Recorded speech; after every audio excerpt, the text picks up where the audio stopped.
ठीक आहे. मला वाटते आपण vapour pressure lowering last topic पर्यंत आलो होतो. आता त्याच्या पुढच्या क्वालिटेटिव्ह प्रॉपर्टीज आपण शिकणार. थोडासा पुढचा व्हिडिओ बघताना मागचे व्हिडिओ किंवा त्याच्या मागचा एखादा व्हिडिओ थोडासा फास्ट फॉरवर्ड करून थोडंसं रिवाइज करायचं. ठीक आहे. तर नेक्स्ट क्वालिटेटिव्ह प्रॉपर्टी आहे boiling point elevation. Favourite question थेअरीसाठी, न्यूमेरिकल साठी.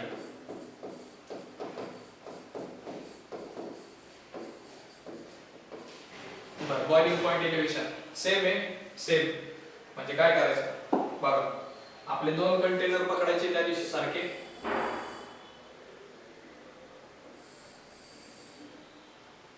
दोन्ही कंटेनर मध्ये वॉटर, सॉरी एका कंटेनर मध्ये प्युअर सॉल्व्हंट, ठीक आहे, आणि दुसऱ्या कंटेनर मध्ये सोल्युशन कंटेनिंग, किंवा तुम्ही त्याला असं पण म्हणू शकता solvent having non volatile solute. ठीक आहे. हे प्युअर सॉल्व्हंट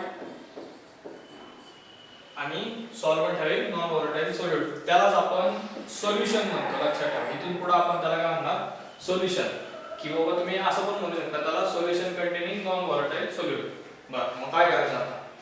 तर बॉइलिंग पॉइंट इलेव्हेशन हा टॉपिक क्वालिटेटिव्ह प्रॉपर्टी मध्ये काय येतो हे समजण्यासाठी काय करायचं की सुरुवातीला आपण प्युअर सॉल्व्हंटचा बॉइलिंग पॉइंट कन्सिडर करू आणि सोल्युशनचा बॉइलिंग पॉइंट कन्सिडर करू.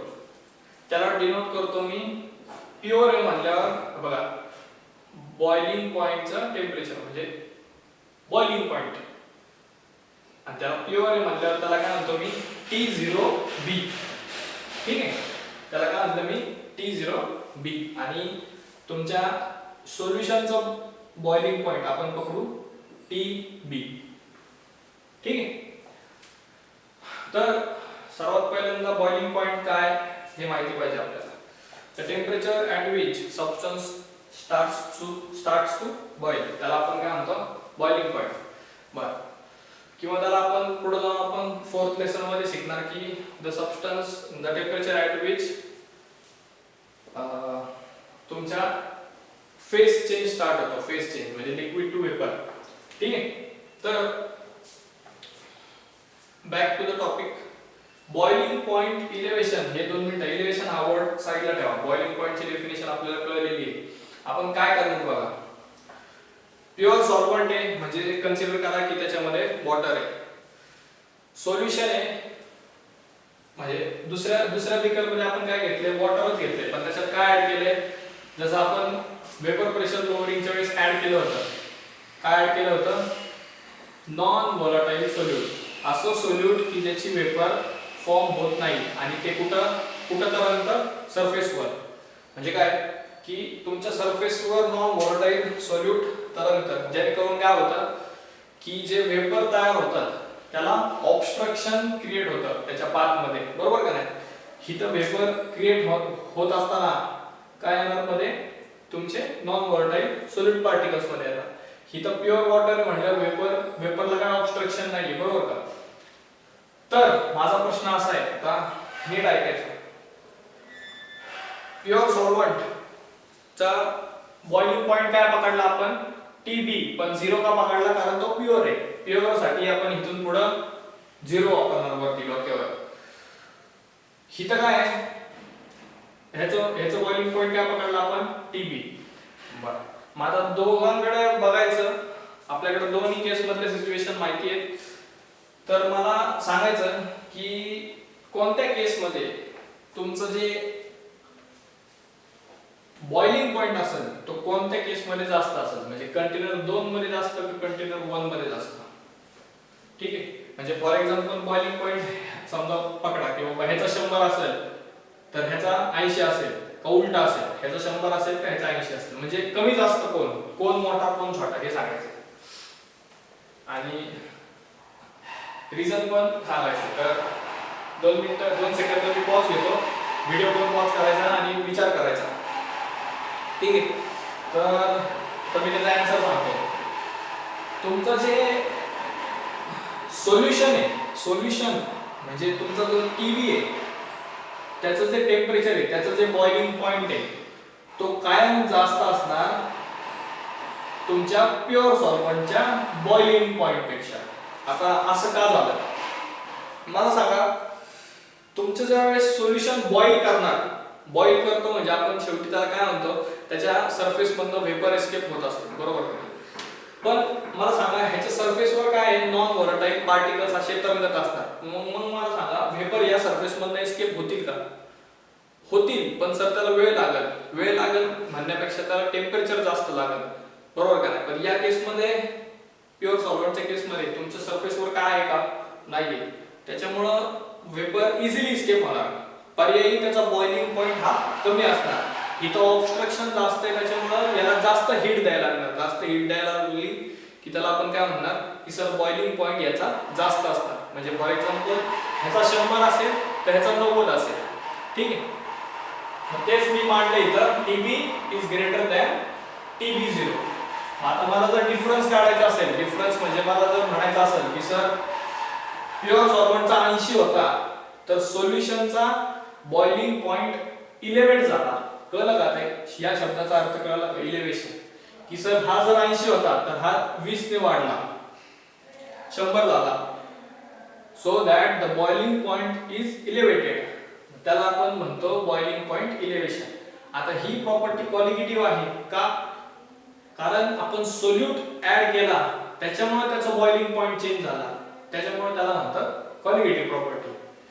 A property which depends on number of solid particles. परत सांगतो. ठीक आहे. आता डिफरन्स काढायचा आहे मला. चेंज इन टेम्परेचर किंवा चेंज इन बॉइलिंग पॉइंट. म्हणजे आता मला करायचंय काय की सर चेंज झाला पण तो किती झाला. आत्ताच्या केस मध्ये तुम्हाला रॉ एक्झाम्पल दिलं मी की तो 80 होता, हा 80 होता, हा 100 झाला. तुम्ही तोंडी वजाबाकी करून सांगू शकता की चेंज झाला 20 चा. पण कधी कधी आपल्याला नाही कळत. मग थेरोटिकली कसं काढायचं? प्रॅक्टिकल करण्यापेक्षा आपण दरवेळेस प्रॅक्टिकल नाही करू शकत. मग थेरोटिकल जर आपल्याला काढायचं असेल तर काय करायचं? Delta TB is equal to TB minus हा मोठा आहे ना, TB मायनस T0B. ठीक आहे. TB मायनस T0B हे आलं तुमचं मॅथमॅटिकल इक्वेशन. ठीक आहे. अजून एक यामध्ये कन्सेप्ट आहे की तुमचा जो आता ह्याला तुमच्या सिलेबस मध्ये याला काय मॅथमॅटिकल लॉजिक किंवा काय नाहीये सांगतो.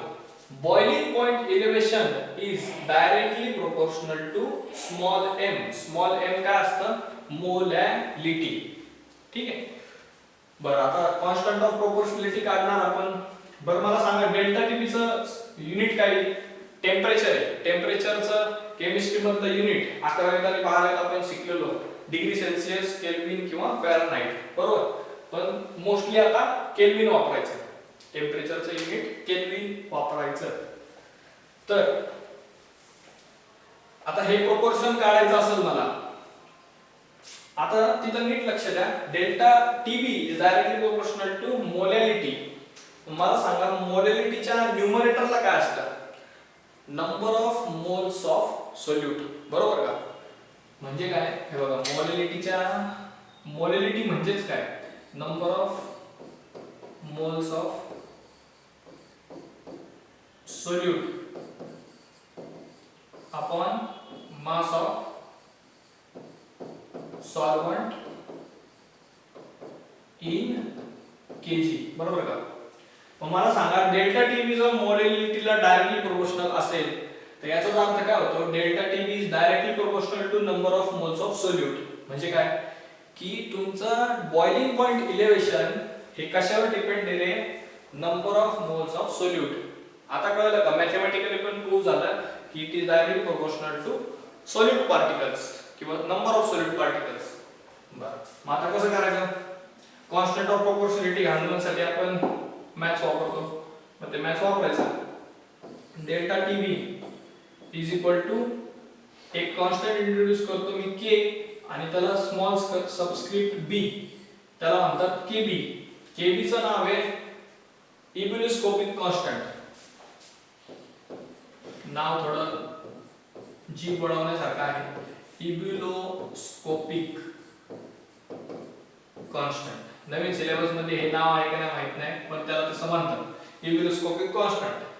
आणि अजून एक त्याला सिंपल भाषेत नाव देऊ शकतो तुम्ही, boiling point elevation constant.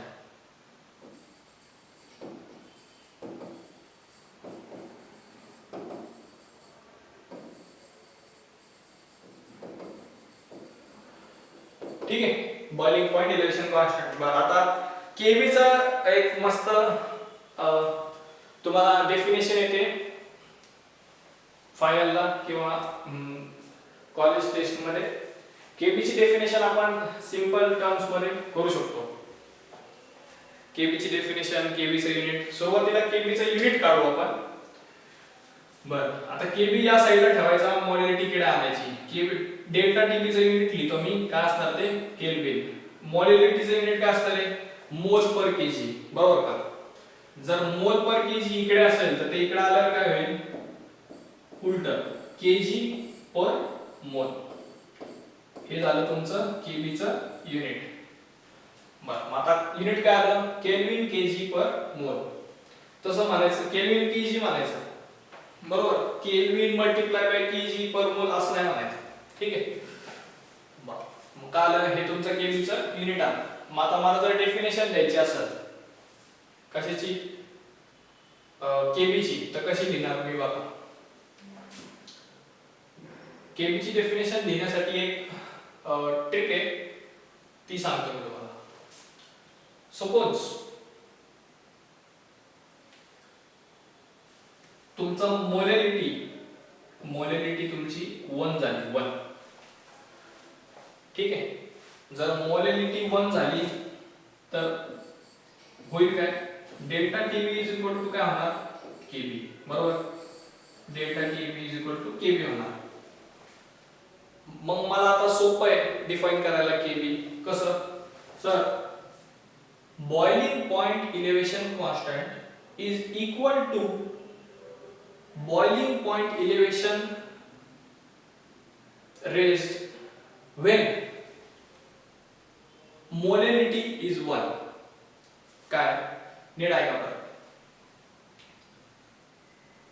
boiling point elevation constant is equal to boiling point elevation produced when molarity of solution is 1. Simple का नाही.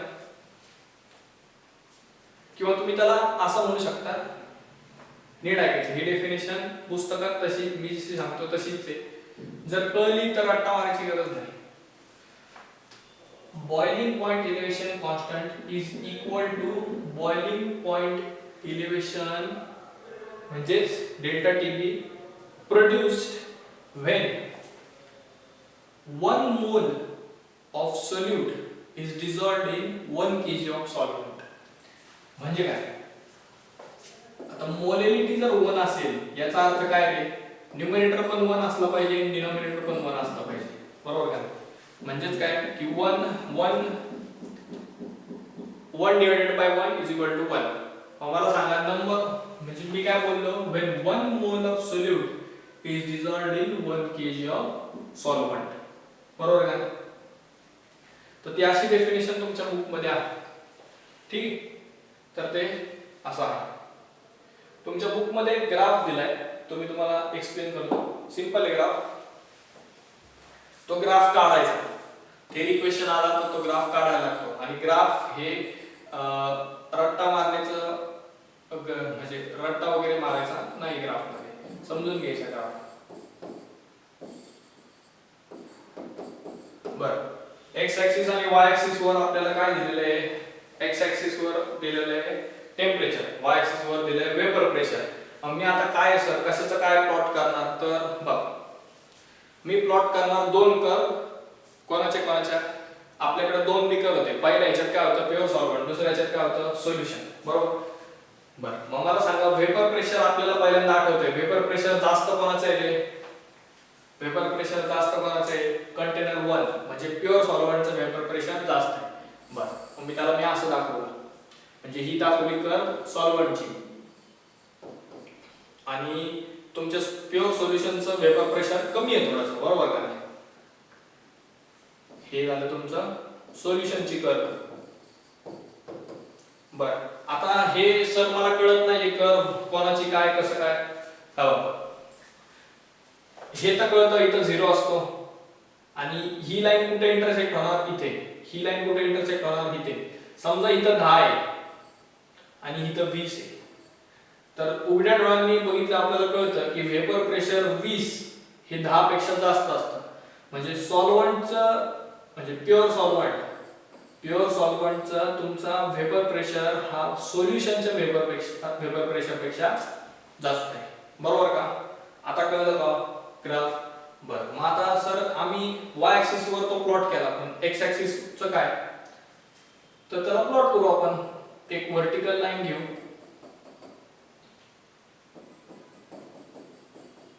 बरोबर.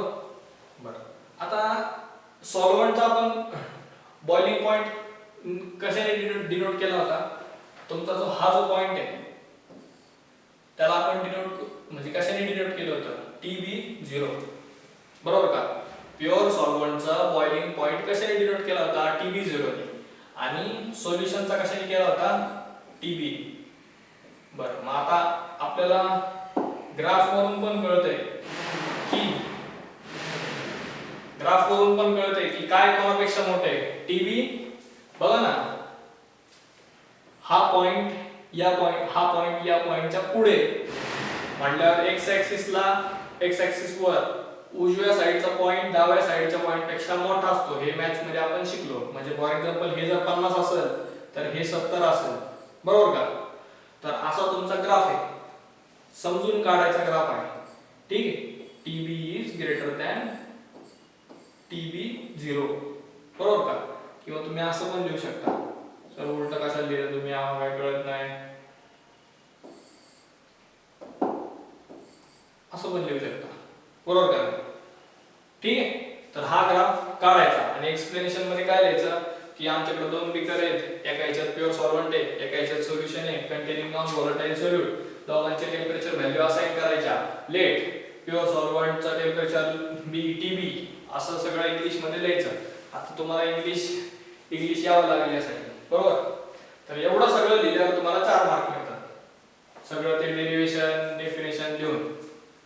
बरं जर हे कळलं नसेल तर परत एकदा व्हिडिओ बघायचा. परत एकदा व्हिडिओ बघून पण कळलं नाही तर सरांना फोन करायचा, ठीक आहे. आता पुढचं आपण नेक्स्ट फ्रेम मध्ये घेऊ.